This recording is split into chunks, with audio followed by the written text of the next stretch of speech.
ഇപ്പോൾ എവിടെ നോക്കിയാലും മത്തി മാത്രമാണ്. മത്തി കിട്ടാനില്ലേ എന്ന് മലയാളികൾ കരഞ്ഞത് കുറച്ച് നാളുകൾക്ക് മുൻപാണ്. കിട്ടിയാൽ തന്നെ അതിന് തീ പിടിച്ച വിലയും.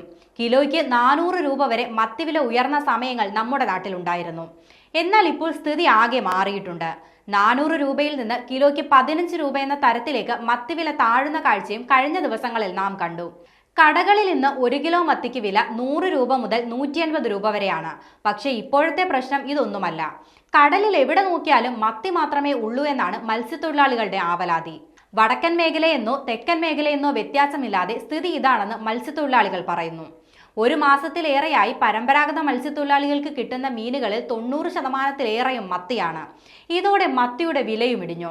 അതിനിടെ മത്തി കൂട്ടത്തോടെ തിരക്കൊപ്പം കരയിലേക്ക് കയറുന്ന പ്രതിഭാസം കൂടി ഉണ്ടായതോടെ വില തകർച്ച അതിന്റെ കൊടുമുടിയിലെത്തിയെന്ന് തന്നെ പറയാം. കിലോയ്ക്ക് 25 രൂപ മുതൽ 30 രൂപ വരെയുള്ള നിരക്കിലാണ് ഇപ്പോൾ ഹാർബറുകളിൽ നിന്നും കമ്പനികൾ മത്തി വാങ്ങുന്നത്. ഇപ്പോൾ ലഭിക്കുന്ന മത്തിയുടെ വലിയ പങ്കും തീറ്റ നിർമ്മാണം, വളം, മീനോയിൽ ഉപയോഗിച്ചുള്ള ഔഷധങ്ങൾ എന്നിവയുടെ നിർമ്മാണത്തിനാണ് ഉപയോഗിക്കുന്നത്. മഴ കൂടുതലായി ലഭിച്ചതാണ് കടലിൽ മത്തി കൂടാൻ കാരണമായതെന്നാണ് മറൈൻ ഫിഷറീസ് റിസർച്ച് ഇൻസ്റ്റിറ്റ്യൂട്ട് വ്യക്തമാക്കുന്നത്. മത്തിയുടെ പ്രധാന ആഹാരമായ സസ്യപ്ലവകങ്ങൾ മഴ കൂടുതലായതോടെ വൻതോതിൽ ഉണ്ടായത് മത്തി വർദ്ധിക്കുന്നതിന് കാരണമായി. കൂടാതെ കടലിൽ ഓക്സിജന്റെ അളവ് കുറഞ്ഞ മേഖലകളുണ്ട്. ഈ മേഖലകൾ മാറി മാറി വരും. തീരക്കടലിൽ ഈ മേഖലയിൽ എത്തുമ്പോൾ ആവശ്യത്തിന് ഓക്സിജൻ ലഭിക്കാതെ രക്ഷപ്പെടാനായി മത്തിക്കൂട്ടം തിരയോടൊപ്പം കരയിലെത്തും. അതാണ് കഴിഞ്ഞ ദിവസങ്ങളിൽ ഉണ്ടായ പ്രതിഭാസത്തിന് കാരണമെന്നും അധികൃതർ സൂചിപ്പിക്കുന്നുണ്ട്.